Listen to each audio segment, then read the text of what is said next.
Mesdames et messieurs, bonjour. Ravi de vous retrouver. Bienvenue à cette nouvelle édition de notre programme Autour du monde concernant notre continent, l'Afrique. Et l'édition d'aujourd'hui, du lundi 18 décembre 2023, sera consacrée au naufrage puisque des dizaines de migrants se sont noyés dans un naufrage au large de la Libye. Et nous allons bien sûr parler de l'immigration clandestine. Alors, au moins 51 migrants sont portés disparus et présumés morts samedi dernier après le naufrage de leur embarcation de fortune au large de la Libye. C'est ce qu'a indiqué le bureau de l'Organisation internationale pour les migrations en Libye. Un commentaire signé Dalia Karam.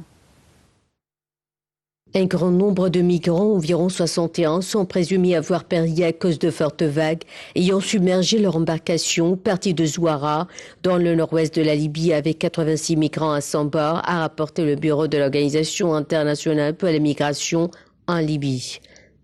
Il s'agit en majorité de ressortissants du Nigeria, de Gambie et d'autres pays d'Afrique, et parmi les victimes figurent des enfants et des femmes, a-t-on ajouté de la même source. Au total, 25 personnes ont pu être sauvées et ont été transférées vers un centre de détention libyen à Tariq Setka, près de Tripoli. Une équipe de l'OIM a pu apporter un soutien médical et ils sont tous en bonne santé.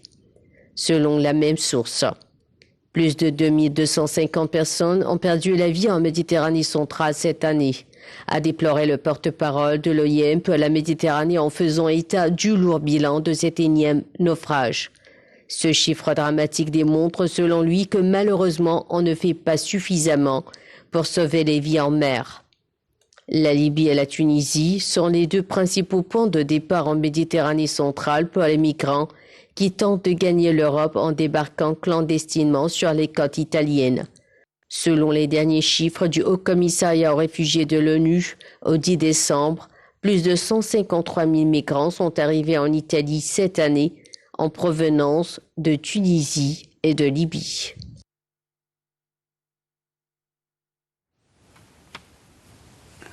Au moins 61 migrants sont portés disparus et présumés morts après le naufrage de leur embarcation au large de la Libye. Et j'ai le plaisir d'avoir avec moi en ligne Dr Raouf Ghafar, analyste politique, qui va nous jeter la lumière sur ce sujet. Bonjour Dr Raouf Ghafar.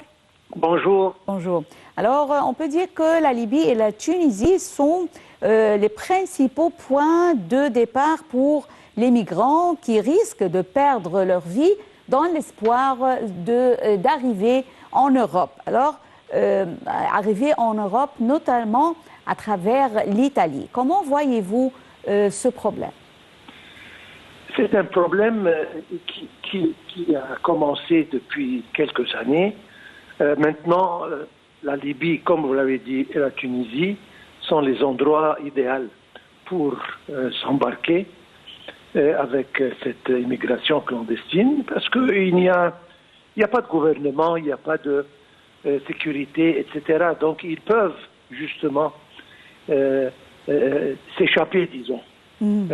Et ça c'est malheureux parce que voilà, on vient d'entendre que hier ou avant-hier, une dizaine de personnes, pas de 70 personnes ou 80 personnes 61, ont perdu oui.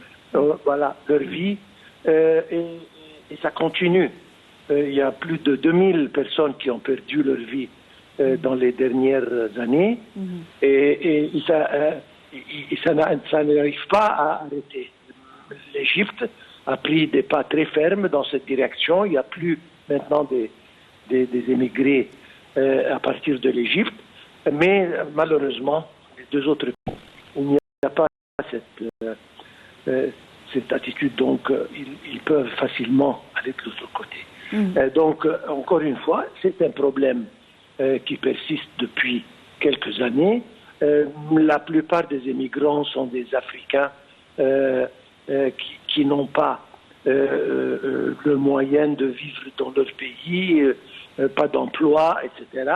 Et ils tentent leur chance voilà, pour aller en Europe, essayer de trouver du travail, essayer de commencer la vie avec comme le risque de perdre la vie même avant d'arriver. Donc voilà, un gros problème qui doit prendre fin, et ça ne va pas prendre fin sans que tous les pays, soit africains ou même européens, se mettent ensemble pour trouver la solution nécessaire pour ce problème. Il y a aussi les conflits qui se déroulent en Afrique depuis longtemps. Est-ce que vous voyez que ces conflits qui deviennent de plus en plus forts en Afrique, est-ce que vous voyez que ces conflits sont une des raisons de l'immigration clandestine des pays africains envers l'Europe? Absolument. Ça augmente le taux. C'est-à-dire, ça existait même avant ces conflits, mais ces conflits, ils aident à augmenter le nombre. Parce que dans ces pays, la chance de trouver emploi diminue, et il y a beaucoup de gens qui sont complètement désespérés et ils veulent absolument trouver un travail ailleurs. Et ça, c'est le moyen essayer, disons. Certainement, lors de conflit, il augmente cette possibilité. Mais de l'autre part, les pays européens, de l'autre côté, ils ne font absolument rien.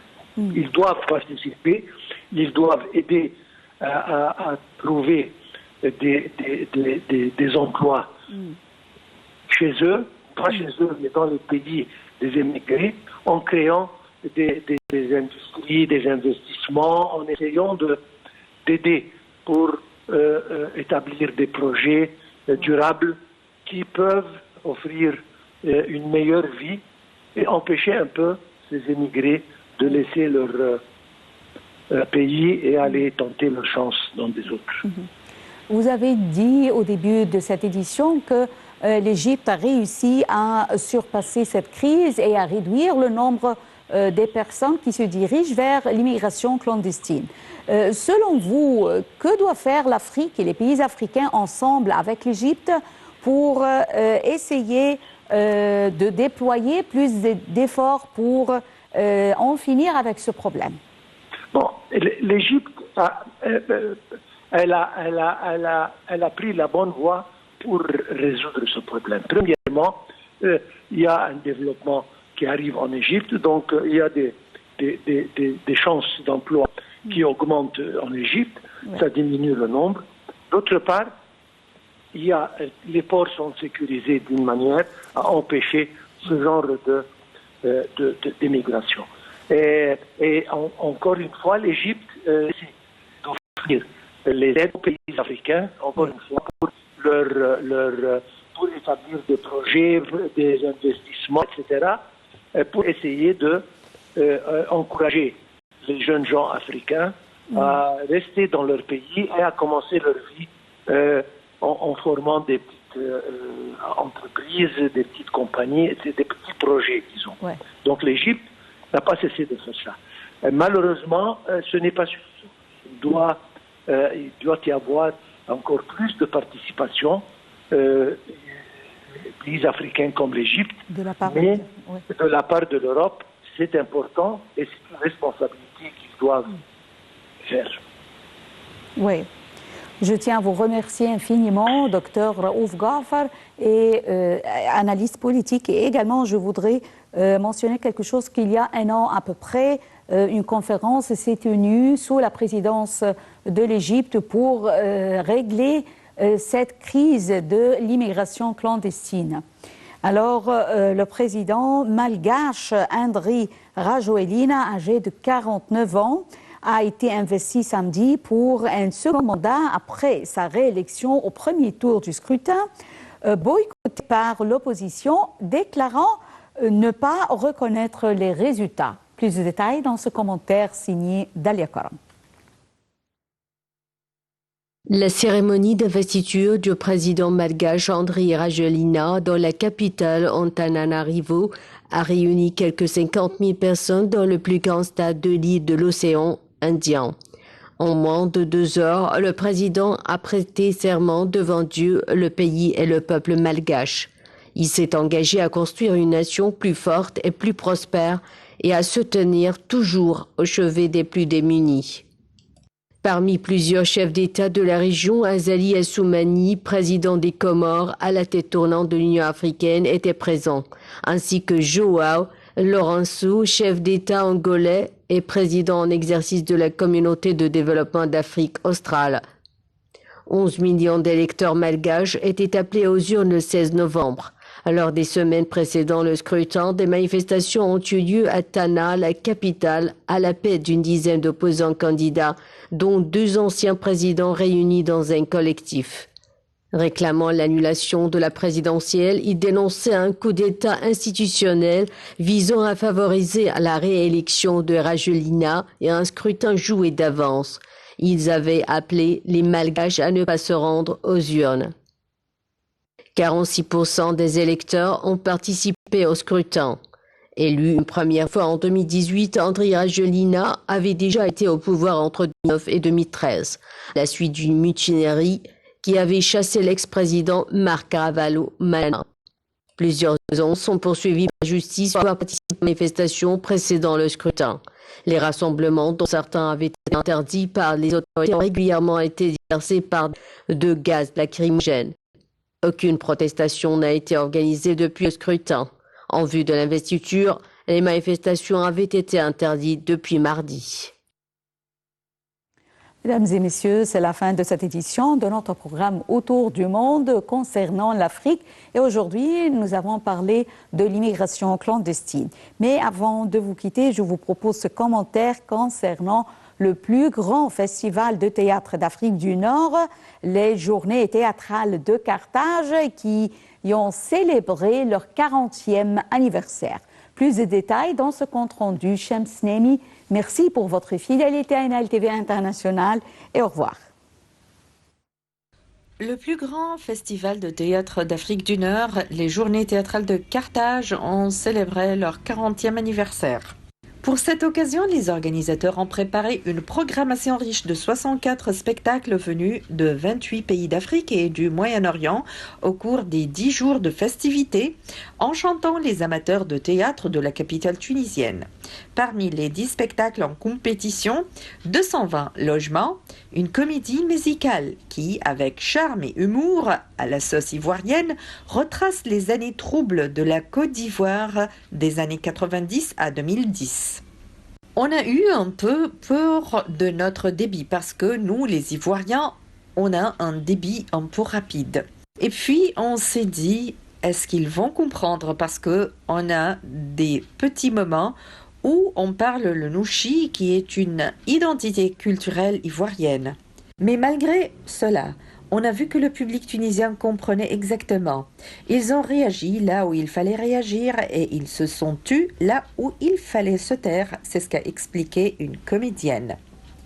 La pièce écrite par Chantal Djedje est mise en scène par Souleymane Sow dans une chorégraphie et une fresque historique qui revient sur les années douloureuses de l'histoire de la Côte d'Ivoire au niveau politique, social et culturel à travers les destins des habitants d'Adjamé, un quartier mythique d'Abidjan.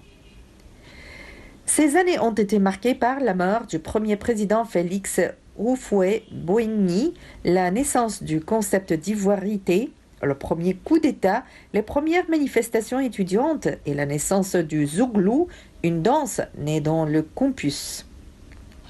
220 logements, l'un des premiers quartiers d'Abidjan qui était habité par les premiers fonctionnaires d'Abidjan. Donc, à partir d'eux, on se disait qu'il était important qu'on raconte l'histoire de la Côte d'Ivoire en montrant toute cette grandeur qu'il avait au départ et la déconstruction qu'ils ont eue au fur et à mesure que les années passèrent.